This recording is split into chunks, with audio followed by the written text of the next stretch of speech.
जय माँ काली। हम सभी पर माँ की कृपा हमेशा बनी रहे।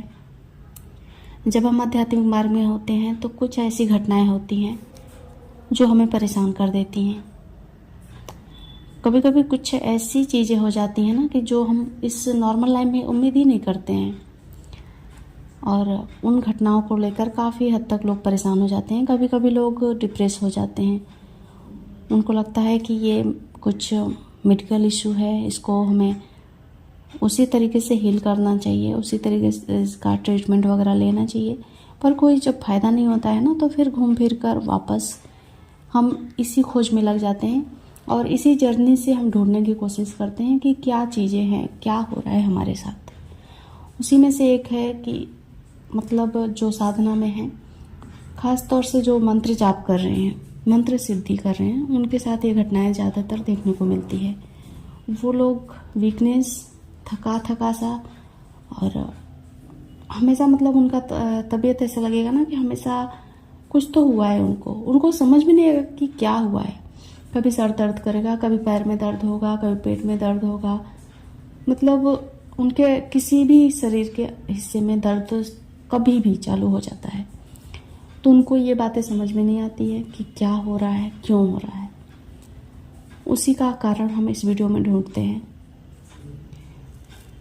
तो देखिए, सबसे पहली बात, कोई भी साधना क्षेत्र में यूं ही नहीं आता है। कोई ना कोई उसका प्रारब्ध होता है। अच्छे कर्म होते हैं जो ईश्वर इस रास्ते में जोड़ते हैं, इस मार्ग में जोड़ते हैं। इसको लालच कहना बिल्कुल गलत होगा, क्योंकि बिना ईश्वर की मर्जी से हम ईश्वर के मंदिर तक नहीं जा सकते। तो ये साधना में आना, मंत्र जाप करना तो बहुत ही बड़ी बात है, बहुत दूर की बात है। तो जब आप इस क्षेत्र में आए हैं ना, तो ज़रूर आपके ऊपर ईश्वर की कृपा है, तो ही आपने इस मार्ग में कदम रखा है और आपकी आत्मा की शुद्धि हो रही है, आपके कर्मों की शुद्धि हो रही है। तो इसमें तो सबसे जो बातें हैं ना, जो घुमावदार बातें होती हैं, उनसे आपको बच के रहना है, भ्रमित करने वाले बातों से।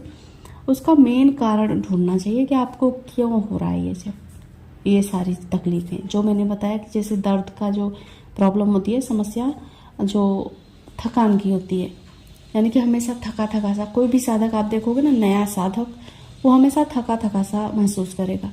नया क्या, पुराना साधक भी होता है, उसको हमेशा थकान लगी रहेगी।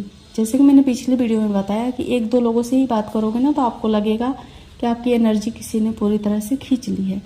तो जी हाँ, लोग आपकी एनर्जी को ही सक कर रहे होते हैं। जब आप साधना में हैं, मंत्र जाप कर रहे हैं ना, तो आपकी ऊर्जा बढ़ती है और आपकी ऊर्जा से दूसरे लोगों का भला होना शुरू हो जाता है।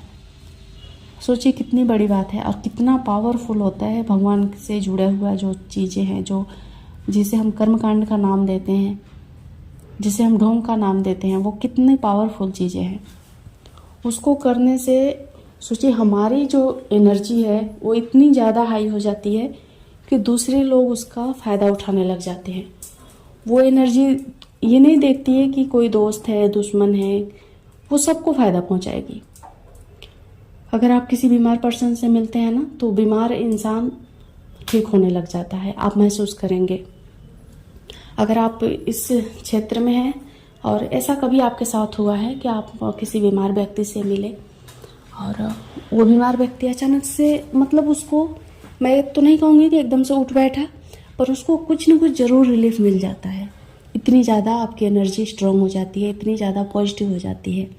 आपकी पॉजिटिविटी से उसको, जो एकदम बिस्तर पे पड़ा है थका सा, जिसको डॉक्टर ने बोल दिया है कि ये 2-4 दिन तो लगेगा ही, वो इंसान भी तुरंत फ्रेश महसूस करने लगता है।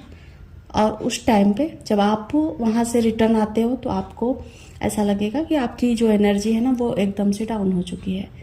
एकदम से आप थके से महसूस करोगे और कभी कभी आपके बॉडी में दर्द भी रहेगा।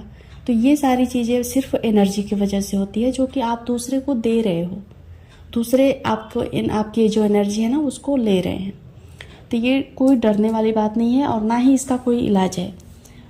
ये एक तरह से अच्छा ही है, हमें ईश्वर ने चुना है ताकि हम किसी का भला कर पाएँ। और एक बात और देखने को मिलती है कि जो साधक होता है ना, वो बहुत ही ज़्यादा इमोशनल होता है। इमोशनली भी कुछ चीज़ें वो अपनी तरफ अट्रैक्ट कर लेता है, किसी की फीलिंग को, किसी के दुख को, किसी के दर्द को। तो यहाँ पर सिर्फ आपको एक ही चीज़ पे कंट्रोल करना है, अपने इमोशन पे। आप बहुत ही ज़्यादा इमोशन में ना घुसें।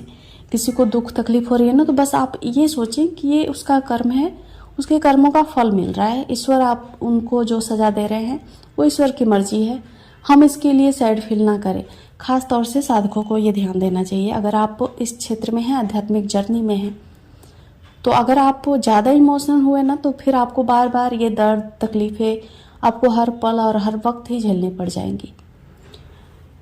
तो इन छोटी सी बातें हैं, इनको अगर ध्यान देते हैं ना, तो आपकी परेशानियां कम हो जाएंगी।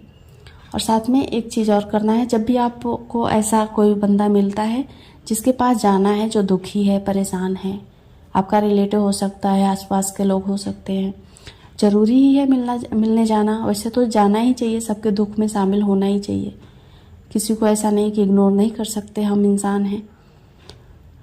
तो आप आने के बाद आपको ज़रूर नहाना चाहिए नमक के पानी से, और आपको अपनी जो मंत्र जाप है, एक माला तो ज़रूर करनी चाहिए रात के टाइम पे।